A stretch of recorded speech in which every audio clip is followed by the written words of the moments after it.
Good afternoon, everyone. For Paul, of course, it's good morning. And welcome to our compelling new series, Memory, Heritage, and History Through Jewish Eyes. We are honored today to have you join us on this journey of exploration and discovery, guided by our esteemed educator and historian, Paul Forgasz. For those of you that are joining us for the first time, I'm Ellen Resnick, the Educational Programs and Outreach Manager at Classrooms Without Borders. At CWB, we're dedicated to opening minds and hearts through transformative educational experiences. Through our work, we connect participants to history, memory, and culture in ways that inspire reflection and action. Over the past 4 years, CWB has hosted 672 virtual programs engaging a global audience in meaningful dialogue. Additionally, in this academic year, we are hosting 128 in-person programs and have brought together over 6,200 participants, fostering deep connections and impactful learning experiences. Since our founding more than 14 years ago, we've reached over 87,000 people across 84 countries and nearly every United State. Looking ahead to 2025 is already shaping up to be an exciting year with 21 captivating events and calendar items in the works. Today's session, Seeing Places Through Jewish Eyes, sets the stage for our exploration of Jewish heritage as a powerful lens to understanding identity, resilience, and the dynamic stories embedded in the historical landscape.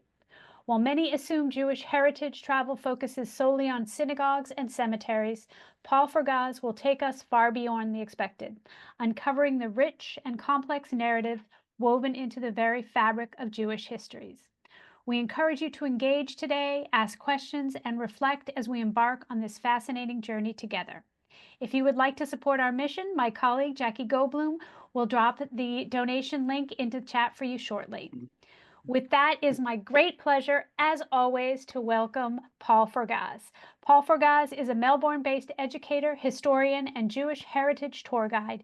He has spent decades deepening the understanding of Jewish history, identity, and culture. Formerly a principal of Mount Scopius College's secondary campus, he has also lectured in Bible and Jewish history at Monash University. Since 2010, Paul has led immersive Jewish heritage tours across Europe for the Jewish Museum of Australia, specializing in medieval Spain, European Jewry, and the interplay of history, memory, and place. Actively engaging in Jewish-Christian dialogue, he brings history to life through travel and storytelling, enriching learners worldwide. And with that, Paul, the floor is yours. Okay, well, thank you for that warm welcome, Jackie, as always. And welcome to some familiar faces and names I still remember from previous occasions. So today, for those of you who have joined me in the past, today's going to be a little bit different in terms of the presentation, in that there's going to be a lot of talk, but there's going to be a lot of illustrative material. There's going to be a relatively small amount of text and a lot of photographs and so on by way of illustration. I mean, think of today as a virtual tour of Jewish Europe and other places throughout the world. I mean, as Ellen has mentioned to you, since 2010, I have been engaged in probably the best way of describing it is, rather than leading, curating Jewish travel, because my tours are not all that different, in fact, to the stuff that Classroom Without Borders runs for its teachers. In fact, on 2 previous occasions, I led 2 such groups, one to Spain and one to Italy. And they are really not your typical sort of travel experiences. They are curated experiences. You travel along the way, you study, you discuss things, and so on and so on. So that's hopefully what I'm going to be sharing with you today. In the next 2 sessions, what I'm going to be doing is really using medieval Spain as a case study of the sorts of things that I'm talking about today. So we'll be digging down quite deeply into the history of the Jews in medieval Spain, again, using illustrated material that's accompanied me on my various tours. So let me share my PowerPoint and we will get started.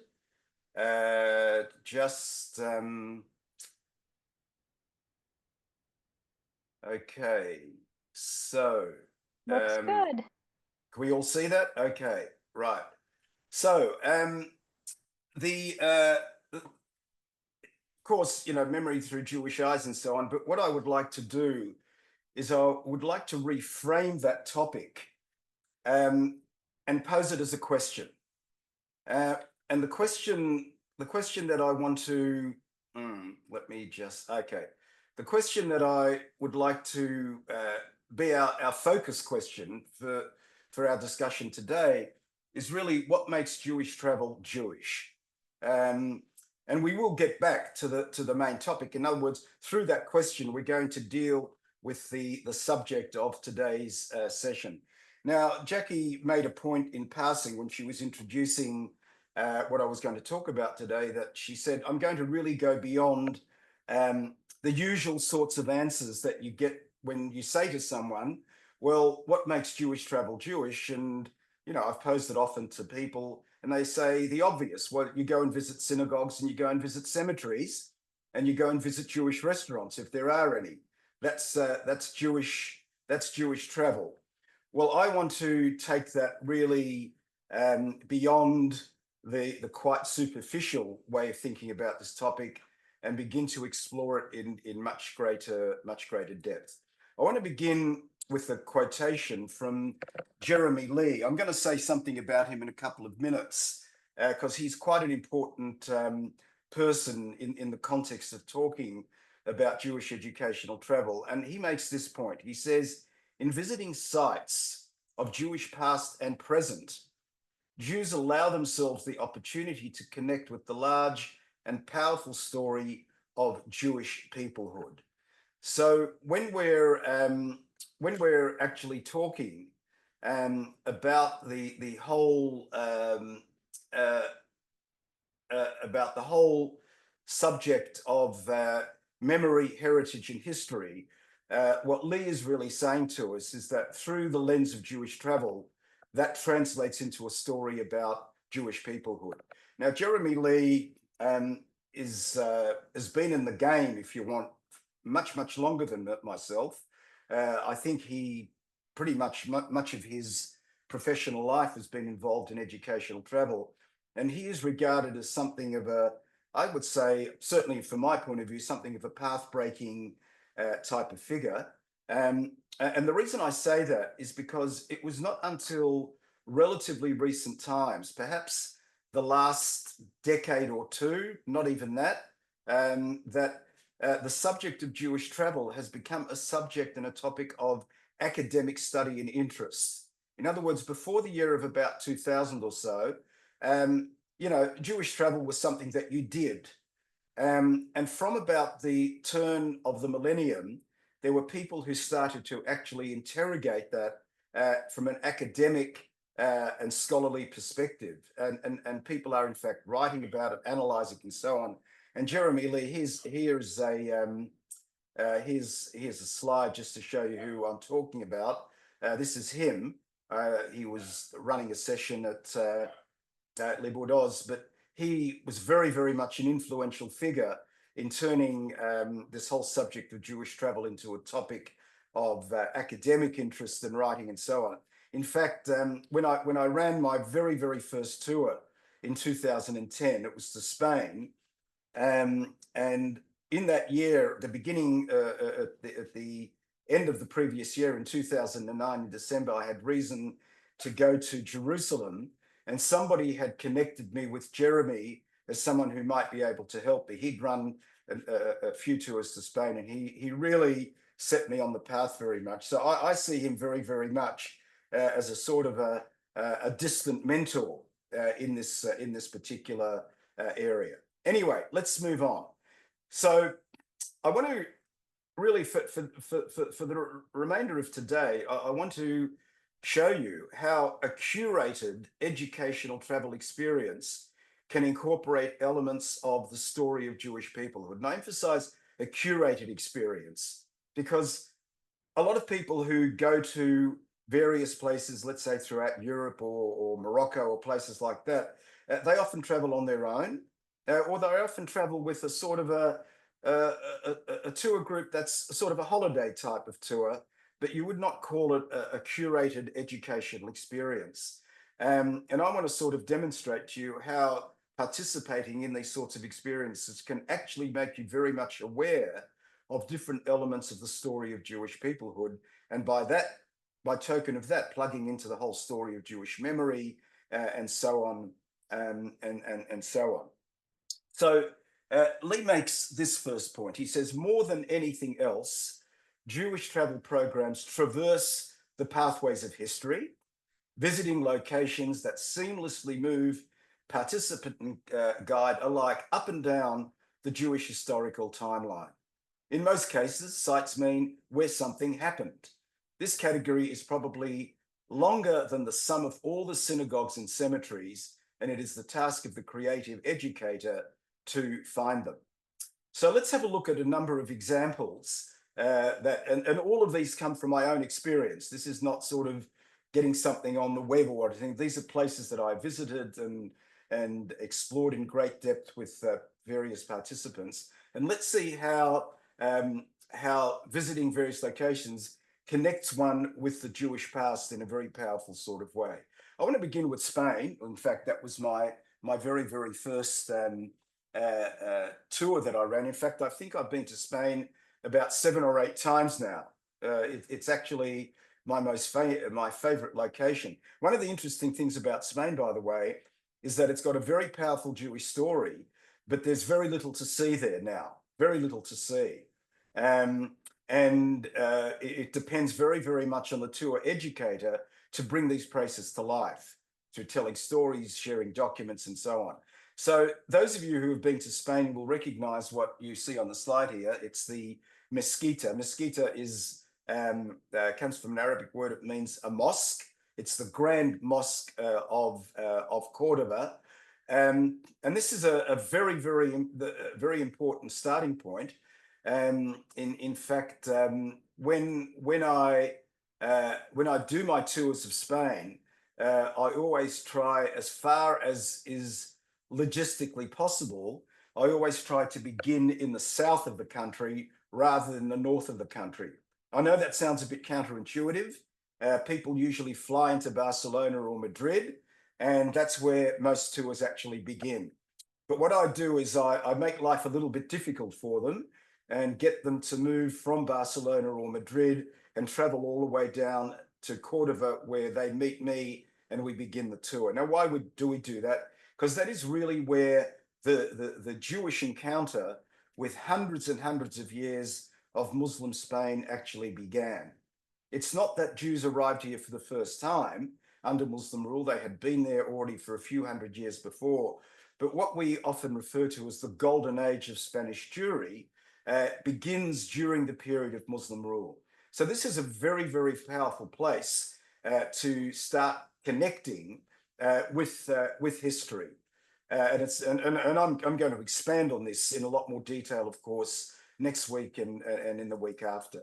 So that's the starting point. So when you actually go to Spain, this is a beautiful view of the Mezquita from across the Guadalquivir River, what used to be the Great River of Cordoba, but is not all that important anymore. Our hotel, by the way, was at the other end of the bridge. I always deliberately selected that hotel because there's nothing more amazing than getting up first thing in the morning, getting outside your hotel and laying your eyes on this. But in any event, what I'm sharing with you here are a number of indicators of the Jewish presence in Spain. So, for example, the gate that you look at there is actually known as was known at one point as Bab al-Yahud, the gate of the Jews. And this is a name that the Muslims gave to this particular entrance. And that's exactly the main gate that Jews would have entered from outside the city to enter what was the Jewish quarter. As you can see, Judios. For those of you who are not familiar with Spanish pronunciation, it's not Judios, it's Judios. In fact, on one of my tours, I remember we entered a hotel in Spain, and the guy behind the desk was handing out keys, and there was a chap on our tour. His name was Jack, and the guy kept saying "Hak, hak, hak," because they don't say Jack, and nobody responded, and it only dawned on me that he was actually calling out Jack. But anyway, Judios is the street of the Jews, and you can actually see just behind it Juderia. Juderia is the Jewish quarter. So this is the old Jewish quarter. And there are only a few little signs as you walk through the Jewish quarter, which we're going to explore more next week, where you will actually see that there was once an incredible Jewish presence. It's almost disappeared today. One of the telltale signs is you come across a place called Plaza Maimonides, one of the great figures of Jewish history who was actually born in Cordoba. Now, a place that very few people visit when they're in Cordoba, because it's not all that well known, it's a little bit off the tourist route, is an incredible archaeological site called Medina Az-Zahara. Medina in Arabic simply means a city, the city of Azahara. And this is around about, I don't know, 8 or 10 kilometers out of Cordoba. And it's an amazing archaeological site.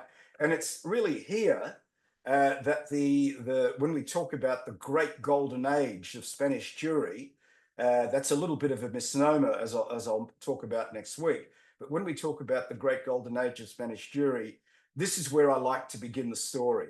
So people turn up in Cordoba, spend the night in the hotel, and before we actually go into the city of Cordoba itself, into the old Jewish quarter, I bring them here, because this is really the beginning of that great story. And we will explore all that in greater detail. But it's a stunning archaeological site. I've seen people do it on their own, but the problem with that is all you're looking at is just rubble and stones. You really need to be there in the hands of an educator and a guide to bring this place to life. But certainly it's a very powerful place that connects you to the Jewish past. And as I said to you before, here is the Mesquita. One of the most amazing things about the Mesquita, by the way, is that this is the very classical what's called Mudahar architecture. Mudahar architecture was a particular style of Islamic or Arab architecture. And when you walk into the Mesquita, you just literally are surrounded by these arches that go on forever. You get the sense that you're lost almost in a forest. One of the most amazing things, however, is right smack bang in the middle of this great mosque, you actually get a great grand cathedral. Now, I'm not going to talk about this today, but next week we're going to try and understand how in the hell did a cathedral end up literally inside a mosque itself. And it's also a very important part of the Jewish story, because it marks the point of transition, quite literally, the point of transition from Muslim rule to Christian rule as far as the Jews are concerned. So this is really the meeting point of the two great religions and how Jews became involved in that particular story. Now, when you travel on to Seville, we start in Cordoba, and we go to Granada first, but then we come to Seville, and you come to the great incredible cathedral of Seville. If my memory serves me correctly, this is the third largest cathedral in the world. It's quite an amazing and stunning sort of place. Now, one of the interesting things that you actually see inside the cathedral, and you would think to yourself, well, we're going to a cathedral, what has that got to do with the story of the Jewish past? Well, a very powerful connection of that cathedral to the Jewish story in Seville is that in the treasury room, you actually come across a small glass case. Most people walk past it and just don't give it a second thought. But when I'm there with my group, we've got a whole group of people standing around, and people who don't know anything are wondering what is so interesting to see there. Our focus is on a key, because this is actually a symbolic key that was handed by the Jews of Seville when Ferdinand III, the great Christian conqueror in Spain, entered the city and took it from the Muslims. And the key to the city, the original key to the city that they handed him, are in that case. Again, I will explore that story in greater detail over the next couple of weeks. The other interesting thing also is inside, not inside the cathedral, but under one of these alcoves outside the cathedral, you actually come across the tomb of Ferdinand the Great, Ferdinand III. I mean, he's an iconic figure in Spanish history because he's the great conqueror who came to Cordova, who came to Seville, liberated those cities, if you want, from the hands of the Muslims who had conquered them 2 or 3 centuries earlier. And inside that cathedral, you actually see the tomb of Ferdinand III. And what's fascinating about it is that if you look at the different sides of the tomb, you'll actually see a commemorative inscription in 4 languages. And the 2 of them that I'm sharing with you here are Hebrew on the right and Arabic on the left. On the other side is Latin and Spanish. And again, I'm going to talk about why that is and what it represents and why would a Spanish conqueror be honored in this particular way. But it's a very, very powerful way, again, of connecting to the Jewish past. Looking at it, there's not much to, there's a lot to see, but you really need a storyteller to unpack this particular story, which I will do next week. When you go to Toledo in Spain, I always make a point when I enter the city of Toledo, I always ask the bus driver and the guide who was with us to come into the city from the street where you will actually see the back of this statue. This is Alfonso VI, who was in fact the great monarch who conquered the city of Toledo. The cities of Seville and Cordova fell some 2 centuries after the city of Toledo. In fact, Toledo was really the first major point where the Christians embarked on a quite aggressive sort of path of reconquering Spain from Muslim hands. And we come in on the back of that statue. He was the one who recaptured the city of Toledo at the end of the 11th century. Now, what is interesting is that when you come into Toledo, a very powerful way of connecting with the Jewish story is this magnificent synagogue. It's called the El Transito. El Transito, in fact, references a sort of a Catholic idea, the Church of the Transition. We'll talk more about that again next week. But what's very, very interesting is that the fact that this was a synagogue that was built in around about the 14th century at a period when Jews in Toledo were at the height of their influence was actually a synagogue that had been turned into a church. And it was only in the course of them doing some repair work at the late 19th century that they actually, as they were peeling away some of the walls of the church, they uncovered this magnificent, magnificent synagogue in Toledo. And there's a very, very rich story to be told in the context of that particular place as well. This gives you a little bit of an indication. That's what it looks like today. But in the late 19th century, that wall on the left, which actually houses the Ark, where the Torah scrolls are kept in a synagogue, actually was an altarpiece. When the Christians took it over, for reasons that we'll explore next week, they actually put a large altarpiece over it. But the fact that this was the original synagogue, you can tell from the arches above. They were not basically changed. And even the ceiling basically remained the same. So this was once, and again, we're going to talk about this incredible story of synagogues that became churches. In fact, not only that, but mosques that became synagogues and in turn became churches. So there's a very rich story to be told there as well. And then you go to Barcelona, and in Barcelona, this is not the name of the street, this is not the street name that was there all the time. This is a fairly recent change, but one of the leading Jews of medieval Barcelona was a man by the name of Rabbi Shlomo or Rabbi Solomon ben Adret. His shorthand name is the Rashba. I'll talk about him more next week. But it was only very recently, after a lot of pressure, that this particular street was named in his honor because he actually lived in this particular area. And again, this is a very rich story. In fact, it's the story that brings us to the beginning of the end of Spanish Jewry. As many of you might know, in 1492 there was a mass expulsion, and this place here takes us to the century before that particular expulsion. And again, powerful way. Just a street sign, for example, connects you to a very powerful part of the Jewish past. Similarly with Gerona, this gorgeous city, we spend a day in Gerona itself, and one of the great figures of the Jewish past, a scholar by the name of Nachmanides, not to be confused with Maimonides, but a very great rabbi, biblical scholar, Jewish mystic. This is where he was born and made his home and spent really a good part of his life there. And again, it's a way of connecting to a very important part of the Jewish story.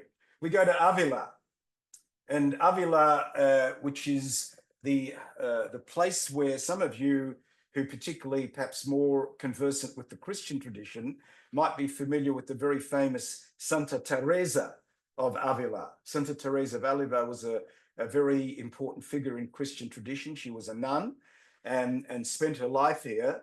There's a church that is dedicated to her in the city. And there's an interesting story to be told about her as well, because she, even though she was a Christian, she actually had Jewish roots. And this is not an unfamiliar story in the context of Spain. But what is interesting is in the very city of Avila, you come to a street. Let me just take you back there a minute. You come to a street, Cal de Moses de Leon. In other words, the Moses de Leon street. Moses de Leon was one of the most important Jewish mystics of the medieval period. In fact, when we talk about the Kabbalah is a very specific sub-branch, if you want, or a branch of the whole Jewish mystical tradition. And he wrote a very important work. One could sort of see it as the foundational text of Kabbalah, called the Zohar. And he actually spent a good part of his life in the city of Avila, and in fact, probably put much of that work together here. And there is a garden in his honor with a dedicatory plaque in that particular place. Again, Avila is not sort of usually part of the Jewish tourist route, but you cannot miss this place, because the whole story of Jewish mysticism, which is so strongly connected to the story of Jews in Spain, this is the place where it really happened. Another place that we go to is Segovia. Forget the fact that it's got a very strong Jewish story. It's just drop dead gorgeous. I mean, it's a place that is worth spending even 1 or 2 nights just to absorb the atmosphere. Today, this particular it's really a mansion. It's almost like a palace, a palatial mansion.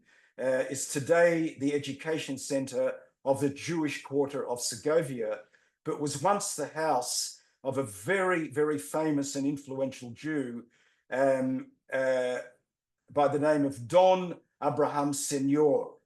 Don Abraham Senor lived in the 15th century. In other words, in the last century, where Jews were still allowed to live in Spain as Jews, he was so powerful that he actually was a personal advisor to Queen Isabella, the famous Queen Isabella of Ferdinand and Isabella. And his is a fascinating story, which again, I'm going to share in the 3rd week when we focus on the story of the Jews in Christian Spain. But we stand in that courtyard. In fact, I think this is a photo of one of my groups. We stand in this particular courtyard and we talk about his very amazing life story. Again, the average tourist will walk into this little museum, walk out and not even be aware of how important this particular place was in the final century of the Spanish Jewish story.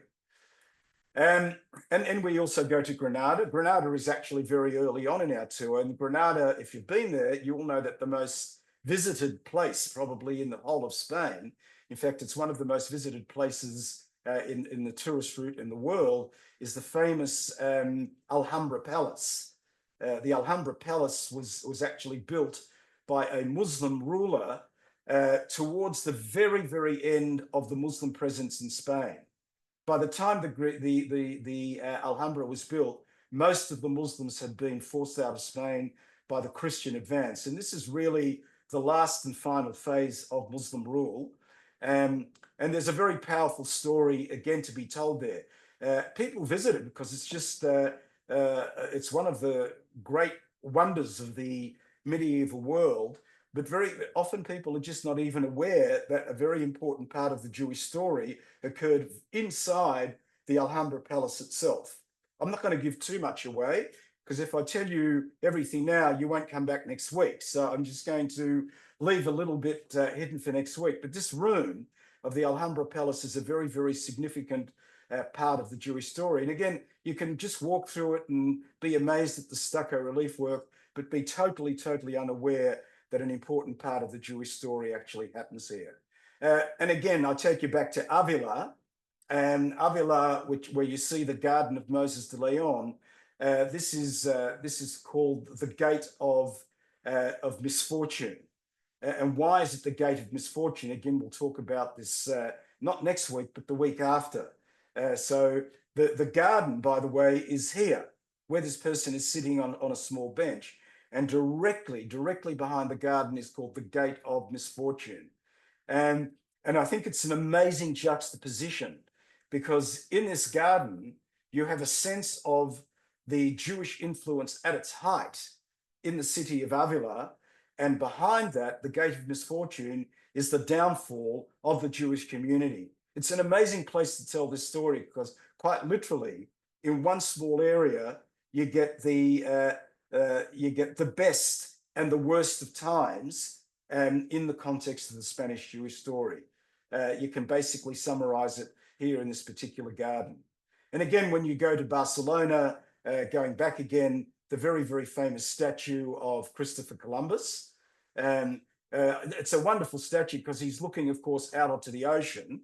And as we know, Christopher Columbus was sent on a mission by Queen Isabella to go and discover the New World.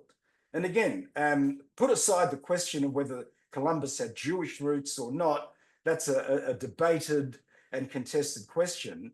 But Columbus's departure in 1492 to discover the New World was intimately connected also to the Jewish story in that year as well.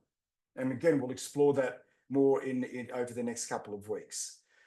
Okay, let's move location, and let's get to another area, and we're going to talk. We're going to take you to Poland, and this is Treblinka. One of the things that makes Treblinka incredibly powerful, it is of course a Holocaust site, but Treblinka basically was not a concentration camp. It was quite literally an extermination camp. What actually happened is that Jews were put on trains, brought to Treblinka, and basically moved straight into the gas chambers. This was not a work camp. This was not a labor camp of any sort. And this is the point where it's when you arrive in Treblinka, this is the point where the train actually stopped and started to unload its passengers. The reason I have this photo here with you is it just gives you the story that I'm going to share with you is a very powerful indication of how a place like this can connect you to the Jewish past, but in this particular case, in a very powerful and personal way. The man who is standing there his name is David Mittelberg. He's an Australian, born in Australia, went to university here. He's a close personal friend, but actually ended up living in Israel many decades ago. Lived on a kibbutz, spent his whole life in Israel, in fact, on a kibbutz. And his father, his late father, actually was someone who was brought to Treblinka on a train. But this is the amazing story. What David is reading here is from a personal memoir that his father wrote. And his father, it's quite an amazing story. His father writes, and David actually reads this in the first person. So you're actually taken back quite literally to that moment in history. And he reads an account of, he says his father is standing in line. He's just been taken off the train. And his father with a friend standing in line. And his father at the time had a wife and a small child. And the three of them were standing in line at Treblinka. And for some reason, for some unknown reason, his father and his friend were pulled out of the line and told to go in another direction.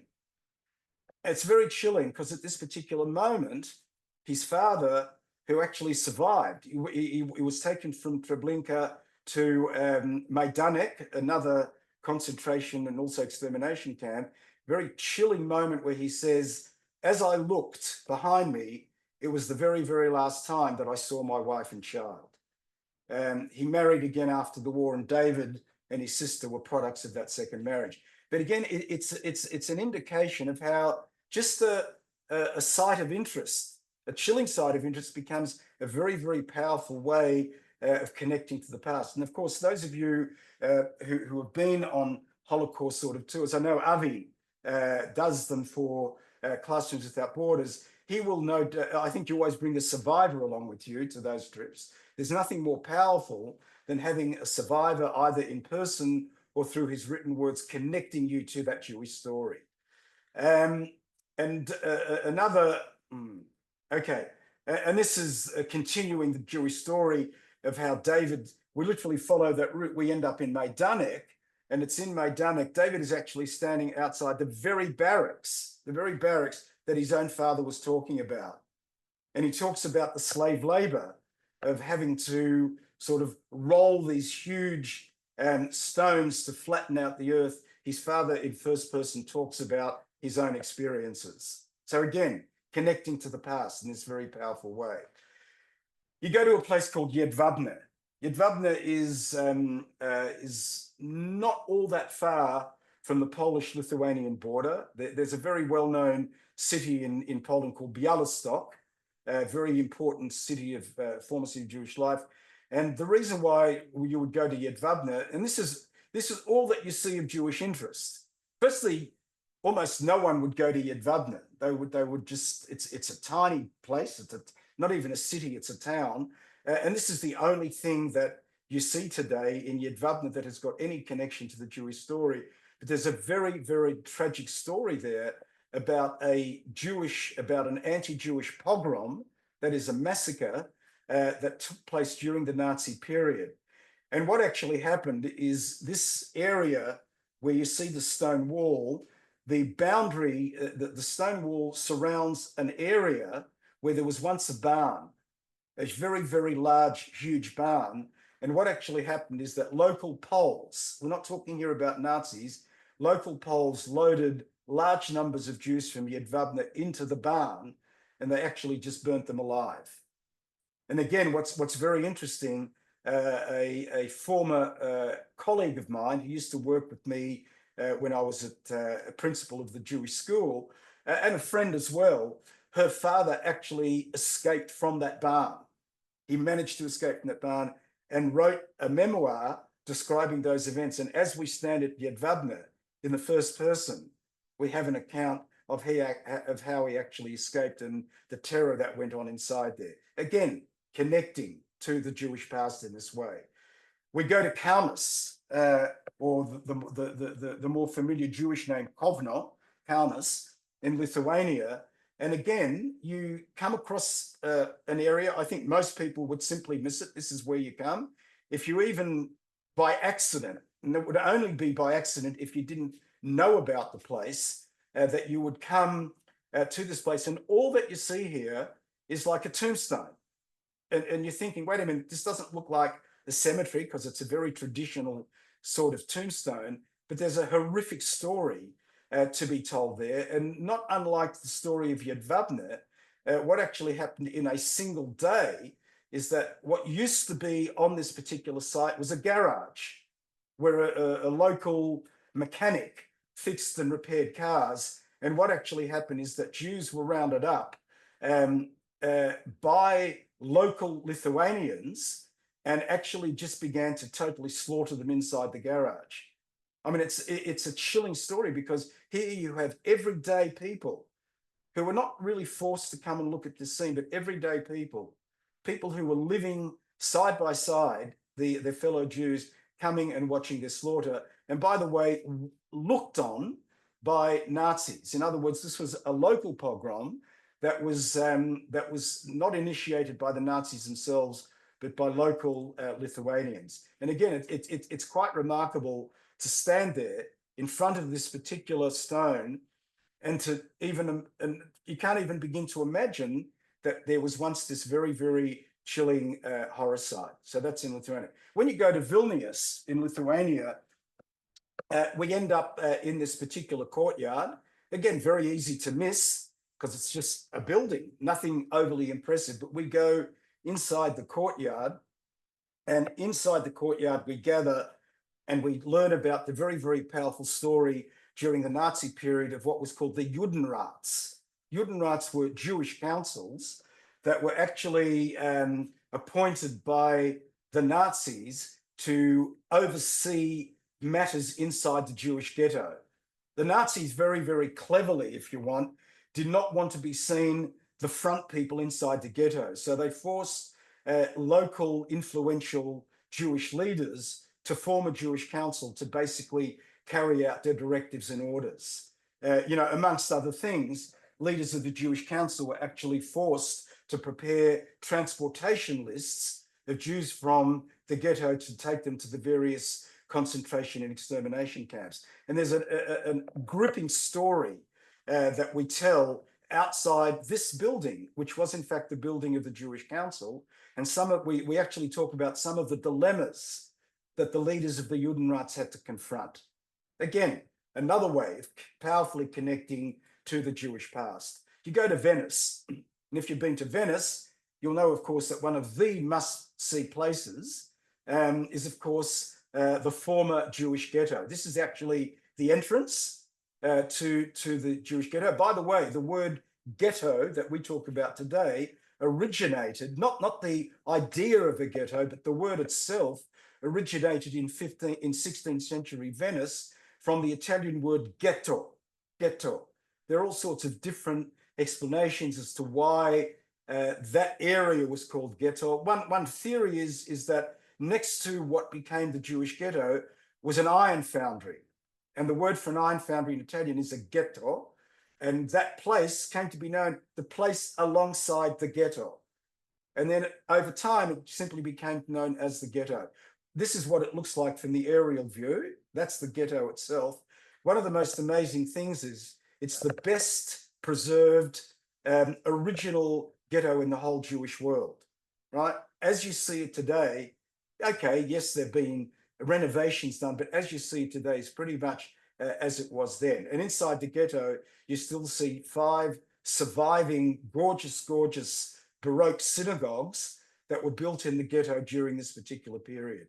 You go to Rome, and this is, what was once the Roman ghetto. The picture below gives you a little bit of an indication of what it looked like. Fairly squalid, very close sort of quarters. That was an artistic depiction done at the time of what the ghetto, and this is what it's like today. It's become totally gentrified. This is, of course, the pattern in the whole world. And what were once poor areas have become areas for the gentrified. You walk through it today and you have absolutely no indication of what this place was once. And again, you stand in the middle of this ghetto and, it's people like myself or others who bring that story to life, the very powerful story of the Roman ghetto. You go to Speyer in Germany. This is the very famous, gorgeous, gorgeous cathedral in Speyer. Everyone who goes to Speyer, it's really a small city or a large town if you want, but a small city. No one would come to Speyer and not visit the cathedral. It's one of the very few sites that you would go into. But again, you can walk in there and walk out and not realize that there's a very powerful Jewish story to be told.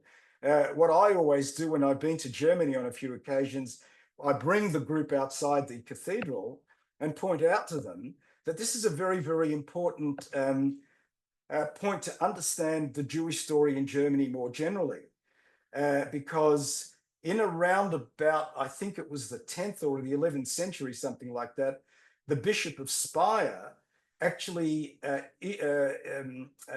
issued a charter in which he invited Jews to come and settle in the town of Speyer, in the village of Speyer, in order to help turn it into a prosperous town. This is a time when Jews were actually very much welcomed into the medieval Christian world. And what I actually do outside is we read that charter. We've got the original text of the charter, and we try to imagine ourselves as a group of Jews, right, listening to that charter. And we also do a little bit of role playing, get people to break up into small groups and debate the question of whether they will or will not take up that invitation. In other words, it's a moment where you can try and really take yourself back to the past in a quite literal way, and sort of play the role of Jews at that particular time, where it actually happened. You go to Wannsee in Berlin. This is one of the most chilling places for me in the Holocaust context, because it's inside this mansion in Wannsee, just outside of Berlin, where the actual plans for the final solution were actually laid down, right? If you want, the mechanics were all put into place. And inside this case, you actually get minutes, the literal minutes of a meeting that took place. The whole meeting took place over about 90 minutes. And in the course of those 90 minutes, they basically put into place the sort of the nuts and bolts, if you want, of how the final solution was going to work itself through. I highly recommend a movie. I think you can actually get it on YouTube without having to do anything illegal. It's called Conspiracy. Takes place over 90 minutes, by the way, because that's how long the meeting actually lasted. And it's an incredible depiction, very chilling depiction of that discussion. You get this sense of this was just like a factory. And it was like an assembly line where they were talking about the nuts and bolts of machinery and how things would be put into place. Again, a very, very powerful way to connect to that Jewish past. You go to Amsterdam in Holland, and you go to the gorgeous, gorgeous, what's called the Spanish-Portuguese synagogue.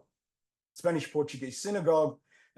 What's lovely about this is the place, the very, very place here, where a very important and famous Jew by the name of Spinoza was a very important Jewish philosopher who lived in 17th century Holland. He was actually formally excommunicated by the Jewish community in Amsterdam. He was basically, he basically espoused ideas and beliefs which were really rejected fundamental aspects of Jewish belief. And because of that, he was actually formally excommunicated by the community. And what we have today is we still have the formal edict of excommunication in our hands. So again, I get people to sit down and we stand up there. I actually get someone to stand next to me and I say, pretend that this person is Spinoza. And with him next to me, I actually read out that formal edict of excommunication, which is quite terrible, in fact, if you actually have a look at it. Again, reliving the Jewish past through a place. Place connects you to the past. Okay. I'm going to stop there for a moment, Ellen, if for no other reason to give my voice a break and just see if anyone has got some questions. All right, you should be able to unmute yourself if you want to raise your hand if you have any questions. You certainly can drop them in the chat to me as well. I'm happy to field them with Paul.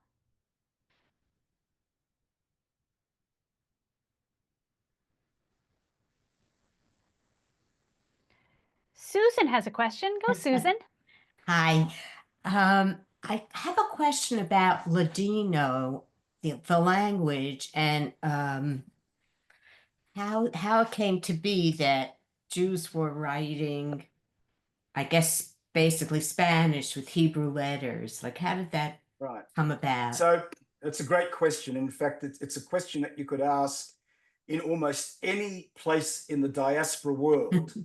In other words, wherever Jews settled down and became integrated into the wider society, one of the things that they developed were Jewish languages. And you have to understand that Jews obviously had to be sort of somewhat conversant with the language of the country in which they lived, because they dealt in trade and commerce and everyday relations. But inside the world of their own environment, and in their own enclosed Jewish world, they developed their own Jewish languages. So, for example, we have what's called Judeo-German, which becomes Yiddish. We have Judeo-Spanish, which becomes Ladino. When Jews lived in Morocco, they developed a hybrid of the Berber language with a Jewish language. So it's universal. And I think the reason why Jews did it is because within the confines of their own internal Jewish world, they wanted to speak a language that sounded familiar and also had allowed them to refer to things that were uniquely Jewish. So, for example, in Yiddish, particularly the way it developed in Poland, you will find, for example, that there are words which are Polish, but they have their equivalents in Yiddish as well. So, for example, in Polish, the word for a religious festival is choge, and Jews still use it today. But the word that Jews actually use is Yom Tov. People say good Yom Tov, a good festival day. So one of the reasons why I think Jews developed their own languages, it was a way of distinguishing themselves from the Gentile world of which they were a part. And it was also a way of plugging into their collective memory, because through integrating the two languages, talking about memory today, it was a way of doing that. Yeah. Okay. Thank you. Anyone else? I have a question, Paul. So Yes. some of the sites that you shared with us kind of are embedded into, areas that are bustling, maybe people live. How do you navigate using those sites as a tour guide and not infringing on the lives of the people that are there? And do you get pushback? Well, no, look, I have, in fact, I'm going to give you some examples of exactly what you're talking about. So let's, if we can wait, we will see Okay, that's exactly great. that we're going to get there. Okay. All right. So let's move on. So let's move on to another way in which Jewish educational travel can incorporate elements of story of Jewish peoplehood. And this is the theme of collective memory. And Lee says, in this mode, the past is not merely a body of knowledge, as we have seen just now, but also a real and living memorial. The mere telling of a story is a type of a living monument, replete with meanings and demands on the visitor from the present. In this mode, the visitor is not alone, in fact, part of a great collective or community connecting past and present. So what is important about this segment is that the previous segment was really taking us back to the past. It's connecting to a past story.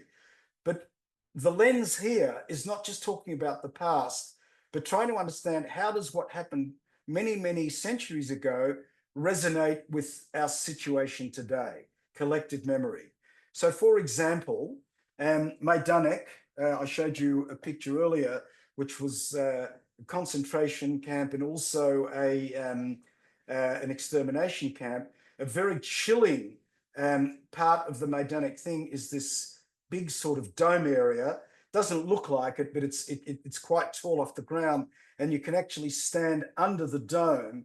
And what you actually have, that mound is a mound of ashes that was dug up and collected after 1945, and you have ashes there of people who were burnt to death in the concentration camp.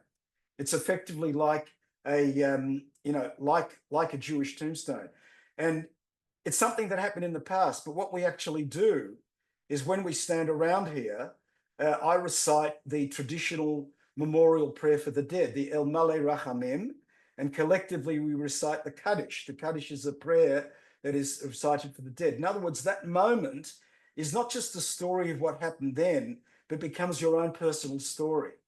By reciting that, that prayer of memory, you plug into it in that particular way. And then we, of course, talk about Treblinka, Treblinka, a story that occurred in the past. I've already told you about the story of David and how he told his story of his own father.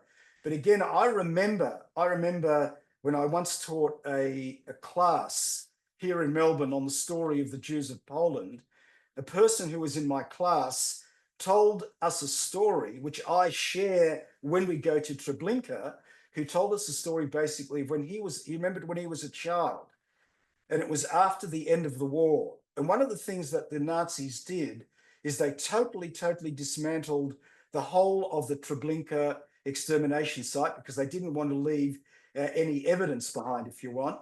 But one of the things that local Jews living in Treblinka did after the war, and he was part of it, he was a 10-year-old child at the time, they actually went back because it was like a sacred site. And when they went back, they actually uncovered skeletal bones that had not been burnt in that particular point. And he remembers that very clearly. I tell that story, and it's an incredible, powerful way of connecting with the past. What you see in Treblinka today is I think, is one of the most powerful Holocaust sites, because as I said, Treblinka itself was totally decimated. Unlike Birkenau, Auschwitz-Birkenau, you still see the original barracks and the crematoria. Everything just disappeared. And what they did at Treblinka is they curated it in such a way that when you walk in there, you think that you are actually in a cemetery, but you're not. It's a curated site. And many of these stones have the names of former places that Jews lived in different parts of Poland. It's very powerful. We have a number of readings here and so on. Again, you connect in this very powerful place. It's a linking of the past to your own collective memory. You go to Ponari in Lithuania. Look at this gorgeous forest. You just drive in, it's peaceful, it's serene, etc. But as you go further into the forest, this is your present. This is where you are now. You are chillingly taken back to the past. These are the death pits of Ponari Forest. The Nazis actually took Jews and they got them to dig their own death pits, huge death pits, and they were thrown into these, they were shot and left in these death pits. The reason why you've got these things, these were ladders where Jews were actually would sort of go up and down to do some of the work of taking objects from the bodies of various people and so on and so on. It's a moment where you have a lot of first-hand accounts of people. I remember one that always remained with me is the story of how one of the Jews who was doing this dirty work, if you want, ended up in the death pit doing the work, and the person that he actually saw there was his own brother, right? Can you imagine that? And again, it's this very powerful, and the way in which we do the collective memory is those death pits have become memorial sites. We actually, this is again, it's like a memory, like a matzeva is the Jewish word. It's like a Jewish memorial. We actually stand in the Ponari forest, and we recite this poem. I actually read it in Yiddish. It's a song. It was actually put to music as well, and I play very chilling piece of music. And this sort of poem, if you want, takes us back to Ponar, the way connecting, making us part of that sort of Jewish collective. Shmerka Kaczerinsky, by the way, was a teenager who lived in the ghetto of Vilnius, and himself had come to Ponari and had run away and warned the Jews in Vilnius of what was actually going on. Oh, okay. Okay, let's move on to the next element of how Jewish travel can incorporate elements of the story of Jewish peoplehood. Well, you know, you think about Jewish people, you think about community. Community is an essential core of what it is to be a Jew. Jews are not just individuals. Jews are more than anything else, members of a local community, a wider community, a global community. And this is what Lee says. He says, tourists on the highway of Jewish history may ask themselves, what are the commonalities that unite the people across time and place? By drawing attention to the value of community, we see a micro version of the peoplehood ideal, namely that Jews actually bind themselves to each other for the purpose of self-expression, to share the travails of life and to support and to share. Community seems the most identifiable connecting point between all periods and locations, because without community, there is no Jewish people, capital J, capital P, only Jewish people, small p. In other words, a very, very important part of the Jewish travel experience is to sort of understand that when we are in particular sites that may have absolutely nothing to do with our own individual lives as Jews, we actually come to realize that we are connected to times and places and people that are not really part of us on an everyday sort of sense, right? And I think that's a bit, and you can't actually get that traveling on your own or traveling with some, general tourist group. You have to have it as a curated experience to actually begin to appreciate that. So, for example, when we go to Poland, one of the things that I always do is we have a Shabbat service in Poland itself. We go to the Orthodox synagogue, we go to the conservative synagogue in Poland. And one of the most amazing things is this, is that you will, one of the things is about Polish Jews is many of them, if not most of them, have very good English. So you don't have a problem communicating. But even if you run into a Polish Jew who struggles or doesn't really know any English, there's this incredible sense that you connect with them straight away. There's something, right? And all of a sudden you get the sense that you are part of this global sort of, obviously the fact that you are in a synagogue and you're praying with them together brings you together, but there's something intangible that goes into play as well. And similarly, when you go to Krakow, Krakow has this amazing Jewish community center.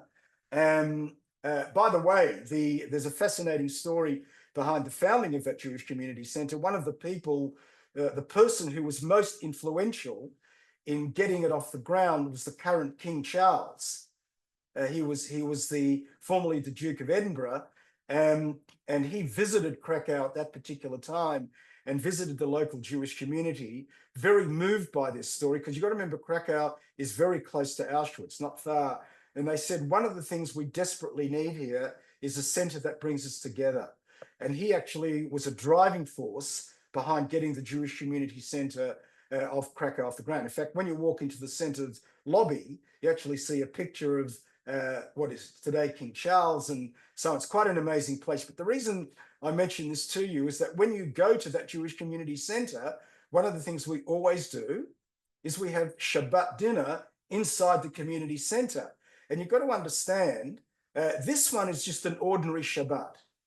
So this picture was taken at a time when it was nothing special. But the thing is that you are actually sitting together with Polish Jews.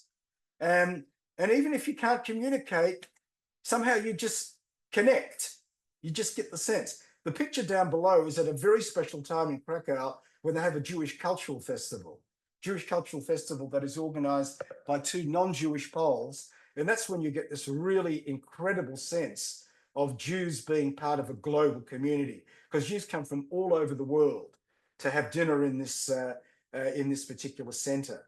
And again, you run, this is the director of the center, by the way, Jonathan Orenstein.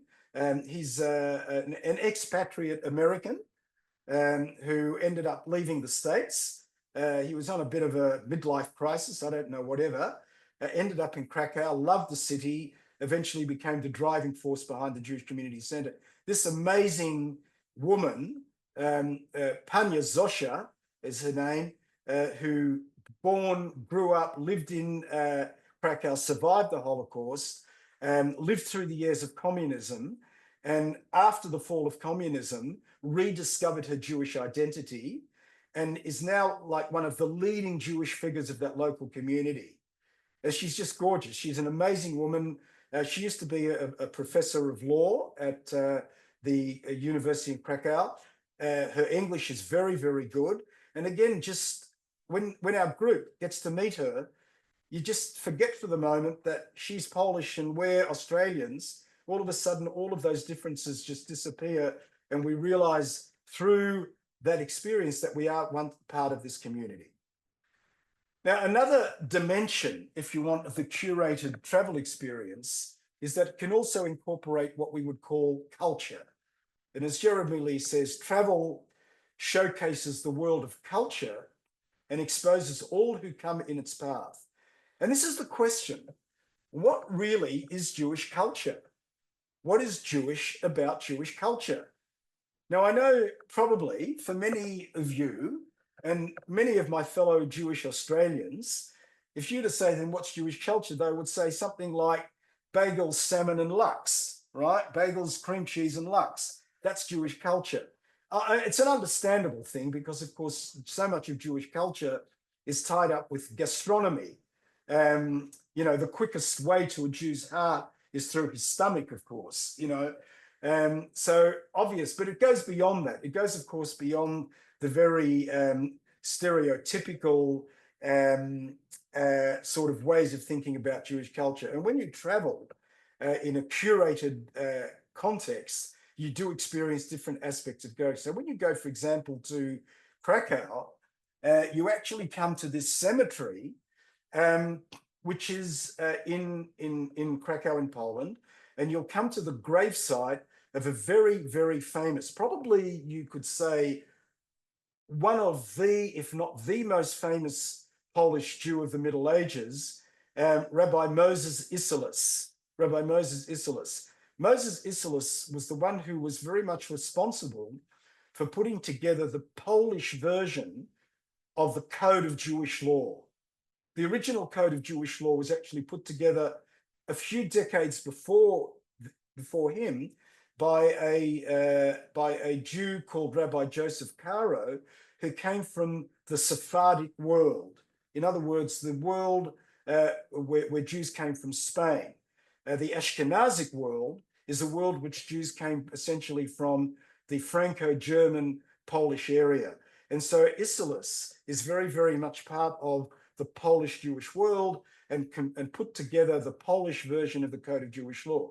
What has this got to do with Jewish culture?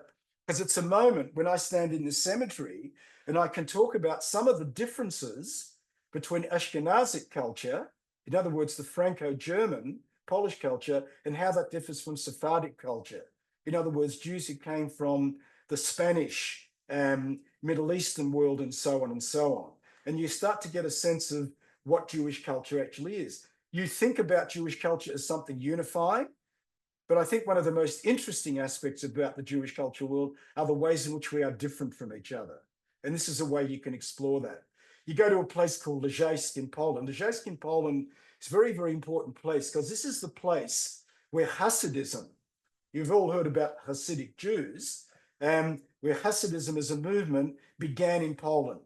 The Hasidic movement did not begin in Poland. It actually began in Belarus and Ukraine.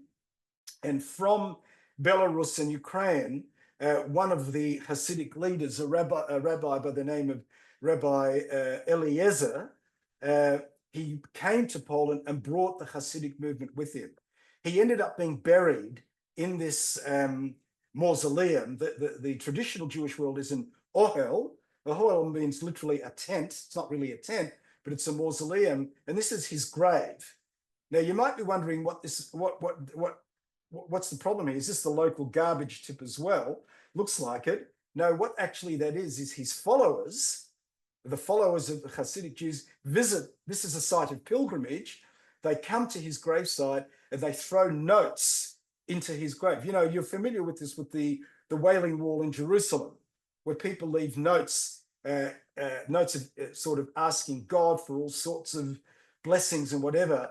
And they believe that their leader, this is a very important part of the Hasidic world, they believe that their leader has somehow the power, even though he's no longer alive, to intercede on their behalf before God and all sorts of blessings. This was taken at a point where one of our groups were here, so a much smaller gathering. I have to tell you an amazing story. We were actually there. But before I actually I'll tell the story and then I'll talk about what's this got to do with Jewish culture.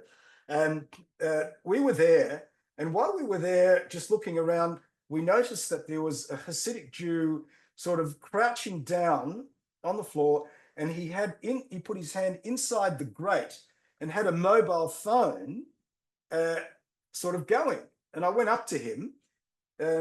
He didn't speak very good English. I speak Yiddish. And I said to him in Yiddish, what's going on here? What's the phone? He said, well, my son, his wife lives in New York. She's ill at the moment. And I have put him on a direct call to the dead Rebbe here asking for a blessing. This is this amazing moment where 21st century technology meets the medieval world, right? And so on and so on. The reason I talk about this in the context of Jewish culture is for most Jews in the world today, this is a whole sort of element of Jewish religious culture that they are so unfamiliar with.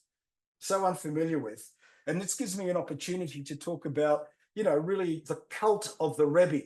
The Rebbe is the spiritual leader of the Hasidic world, and you get a little bit of an insight into what that world is like.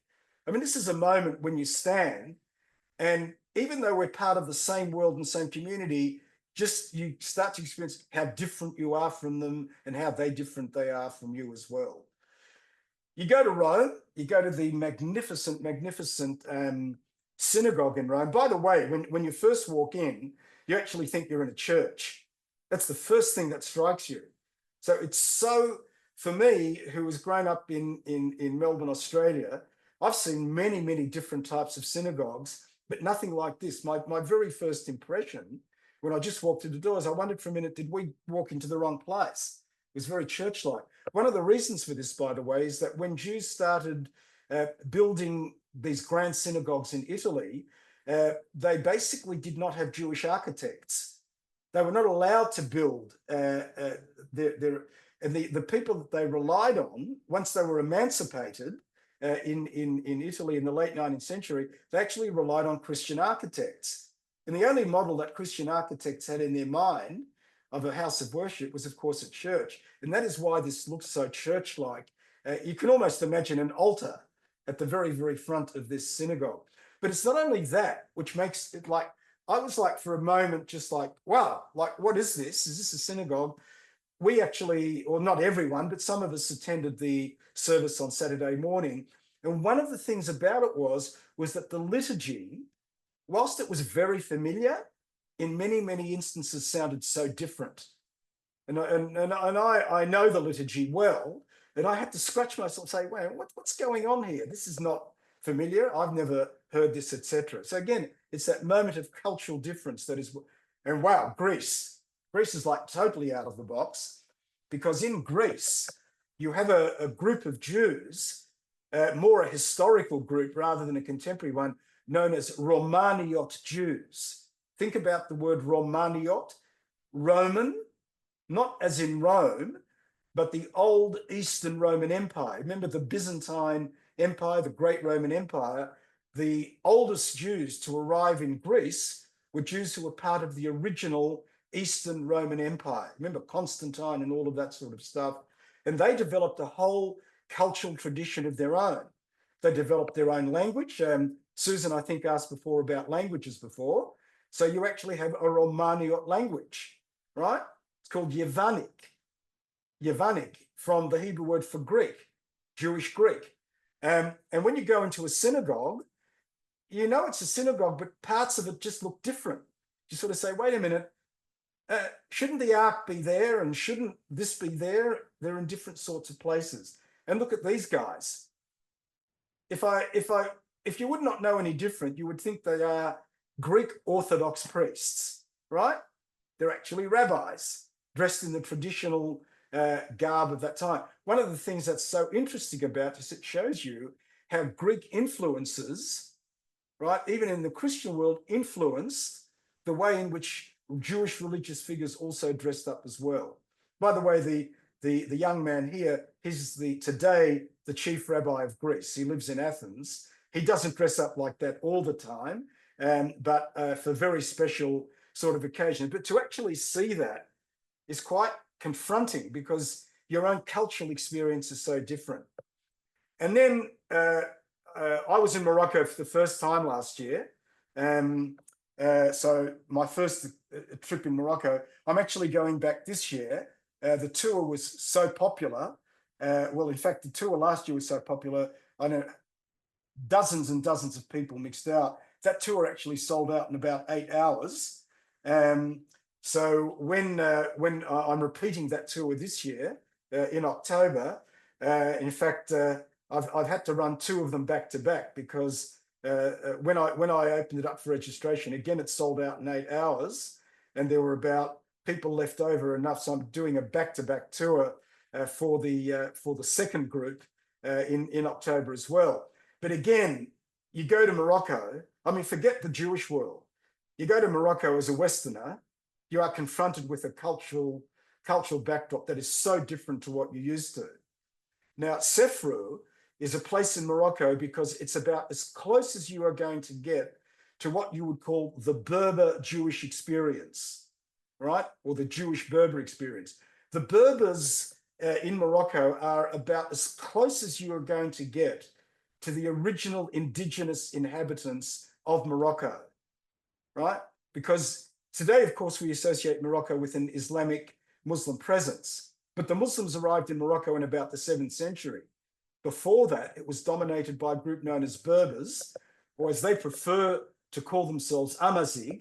Amazigh is a sort of a westernized sort of term, and they have this culture. But one of the interesting things about the Berbers is that at one point, way back in their history, quite a number of them converted to Christianity and Judaism as well.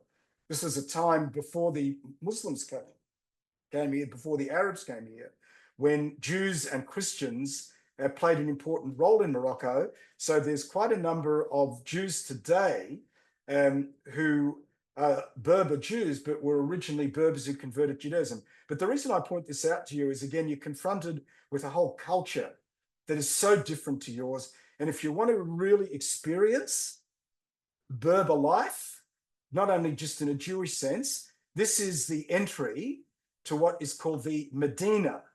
The Medina, it's got nothing to do with Jewish, it's simply the old town. And inside the old town, I'm going to show you in a minute where you come into, but for example, this is the synagogue that is still standing inside the old town of Morocco. What's really fascinating, by the way, so you actually get two arks next to each other. The ark is where the Torah is housed. And we were fascinated by this, and I asked our guide, what's going on here? Apparently, when Jews were living under Muslim rule in Sefrou, they housed their Torah scroll, but they also had to house a copy of the Quran in another ark. In other words, this was a way in which the Muslim presence symbolically represented its dominance over Jews, right? Not particularly sacrilegious, because Jews didn't have a major issue with Islam, but it's a fascinating sort of moment of cultural dissonance when you experience that. And inside any place that you will visit in Morocco, these are obviously older pictures, but inside any place you will visit in Morocco, you'll come across what's called a melach. A melach is simply the Arabic word for a ghetto. So what are European ghettos in the Moroccan world are called melach. And you go to Fez, you go to Marrakesh, you go to Meknes, you go to Sefrou, and Casablanca as well, by the way. And everywhere you're going to come across these melachs. And what you do, of course, in a melach is you share the story of the lived everyday cultural experience of Jews in these places. And you realize, one thing you realize that there were commonalities, but you also become very much aware of cultural difference as well. And then one of the things that you experience when you have a curated experience is people actually are sites. Some of the most powerful sites, says Lee, are in fact people. People as site is a powerful expression of the dialogical potential of Jewish travel. Why? because the one thing you can do with a person better than with a building or a memorial is actually talk to them. You can have a conversation. The spontaneous encounters with people are the essence of a truly educational travel, since they demand openness and the immediate ability to squeeze until a good story actually comes out. And those are some of the most joyous moments. I share with you here my moment in Toledo in Spain. This is at a time before I went to a weight loss program. So people look at me then and they look at me now and they think perhaps if I've not been well. No, I consciously dropped some weight. But in Toledo, I ran into these two priests, and they are actually father and son. His name was Abraham de la Cruz, Abraham of the Cross, and before he became a monk, he was a French Jew living in France, had married a French woman, and this was his son. And in Toledo, he actually started a monastic order. But look at this. Look at the crucifix. Embedded in the crucifix is the Star of David, right? I mean, how weird is that? Now, when I first went to Spain to map out the tour route, I went inside the beautiful, one of the synagogues that is still standing in Spain, and I ran into this man, the younger one, and I saw the cross on his thing, and I said, "What is this? This is like very strange." And he said, "Well, would you like to meet my father as well?" And I came back a little bit later for lunch. Turns out, this is the most amazing thing, turns out that Abraham de la Cruz was once Abraham Cron, a French Jew. A French Jew who had married a non-Jewish French woman, and this was his son, who, according to Jewish law, because the mother was not Jewish, is not Jewish as well. And at some point along the way, he underwent what he described as sort of a spiritual epiphany, some sort of conversion experience, and became a Christian and founded a religious order in Toledo. And what I then did is I then said, look, when I bring my group here, I would truly love to meet with you. And every tour that I came with to Spain, we actually met with them. The most amazing part of that story, by the way, is that he is no longer Abraham de la Cruz. Abraham de la Cruz is now did repentance and returned to Judaism and became a hardcore, very religious Jew and made Aliyah, went to Israel. His son went with him, converted to Judaism because, of course, technically he's not Jewish. Very recently married a Jewish woman in Israel. And where of all places do they actually live today in Israel? In the heavy settler area of the West Bank, right? So talk about going from the sublime to the ridiculous. Wrapped up in the story of these people is this incredible encounter, something you cannot get out of a stone, right? You can only get it. And now you come to a place called Lodz, L-O-D-Z, but properly pronounced it's Łódź, the Polish pronunciation. And you go to the cemetery in Łódź. Cemetery in Łódź, by the way, is one of the largest Jewish cemeteries in the world. The person who guides us in Łódź is this incredible young Polish woman, not Jewish. She guides us through the cemetery and she tells us this incredible story. She said, what you see today, the tombstones, beautiful, etc. She said, a decade or so ago, you would have come into the cemetery, you would have literally not been able to walk from one area to another because it was completely overgrown. What she did, this Polish Gentile woman, is she became very, very much aware of the Polish Jewish story. She grew up in a Catholic Jewish household, Catholic household, did not know anything about Jews, and at some point discovered that there were actually Jews who lived in the very city that she now lives, and got very interested and started studying. And one of the first places she went to was a cemetery, saw this place overgrown, sent out a Facebook message and said, anyone who would like to join me next Sunday morning, I'm going to start cleaning up this cemetery.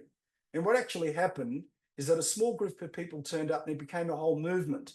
And over a period of years, every Sunday morning, this woman single-handedly with followers started cleaning up the Jewish cemetery of Łódź. It becomes so inspirational to stand in Poland, because, you know, Poland, of course, is traditionally associated in a very bad way with many, many sorts of Jewish Holocaust survivors. It's so inspirational to see this. And similarly, you meet this in a place called Waysut. Look at this gorgeous synagogue. Tiny, tiny little synagogue. It's a mini Sistine chapel, right? Gorgeous, gorgeous synagogue. The caretaker of Waysut is not Jewish. And when he became aware of the Jewish story in Waysut, Jews no longer live there, he actually became voluntarily the caretaker of the synagogue, taught himself Hebrew, and actually conducts classes on Judaism for the local Gentile Polish population, right? And I actually speak to him in Hebrew. This is a Pole, and we converse in Hebrew. I actually interview him with the crowd in front of me. And just again, the inspiration that is to be drawn from that is quite remarkable. And you get in Lithuania, you get this old wooden synagogue, which is barely sort of standing up. And the caretaker who lives next door lives there, looks after the synagogue for nothing.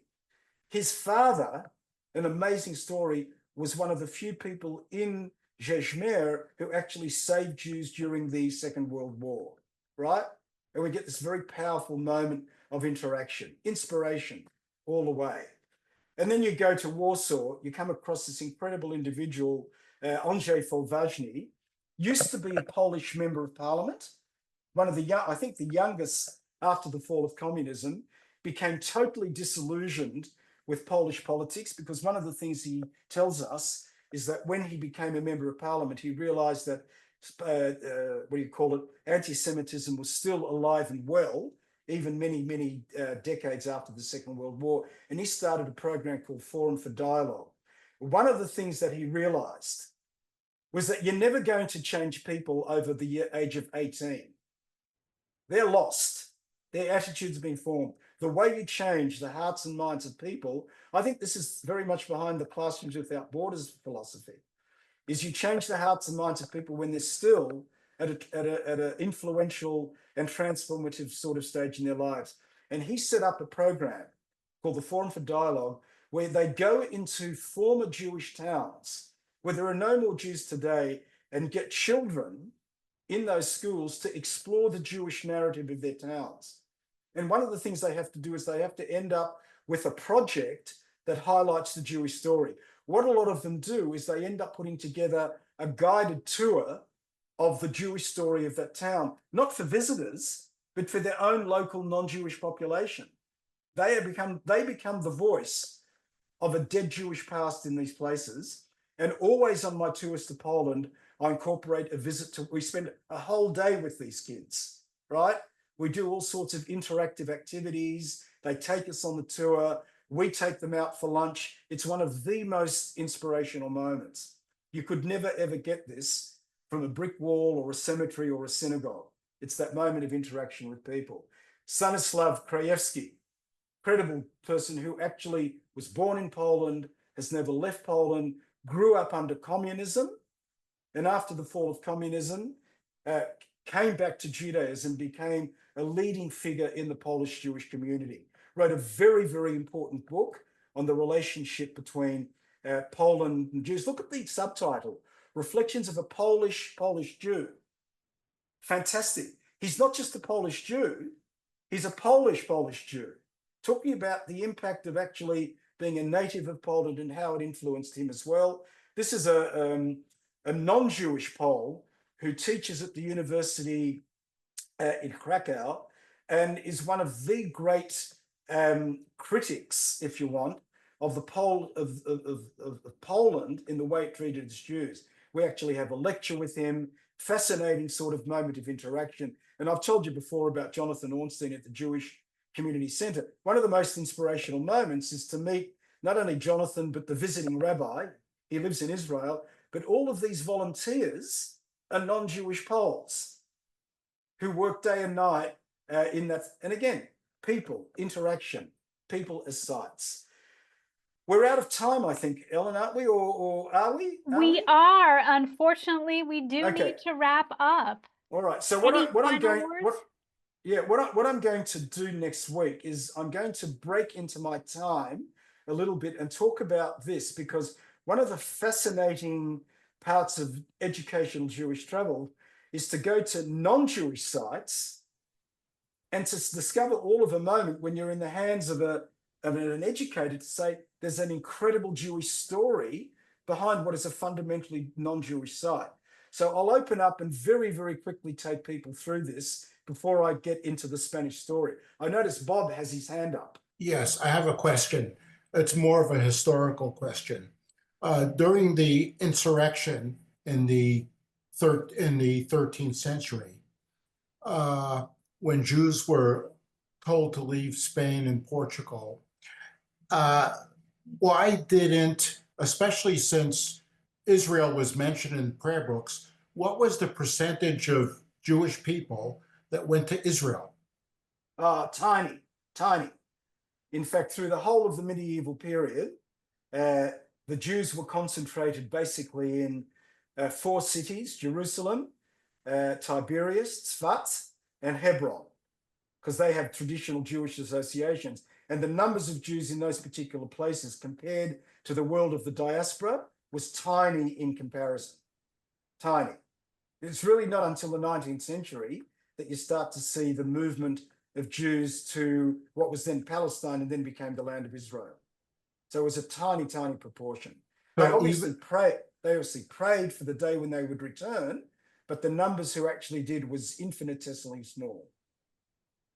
So even though Jewish people like to go to cities, by the very fact that the prayer books mention Israel, that didn't make much of a difference. Well, it didn't make much of a difference, because one of the things is that you didn't have things like Qantas and American Airways.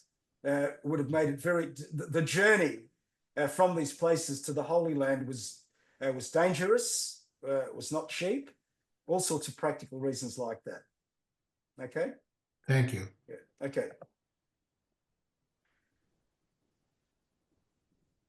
All right. So unfortunately, I do need to close us out for today's session. As always, I want to extend my heartfelt thanks to Paul for this insightful presentation and for all of you for being part of this journey. At Classrooms Without Borders, we believe that learning is a bridge between memory and action. We hope that today's discussion has inspired you to see places and their stories through a new lens. Next week, as Paul mentioned, we invite you to join us for Session 2, Jewish Life in Muslim Spain, Flourishing Under the Crescent, on March 11th, 2025 at 4 p.m. Again, it is the same link for today's session. I will be sure to send out the reminder in the morning at 9 a.m. and an hour before the event as well. There are a few questions, Paul, from the chat, so I'll start with those when we start our session on Tuesday of next week. I would like to take a moment to thank these individuals for supporting today's program: Dawn and Helene Linzer, Dr. Robert Schoen and Nancy Bernstein, Deborah Demschak, Bob and Tony Mallet, and James and Louisa Rudolph. Thank you.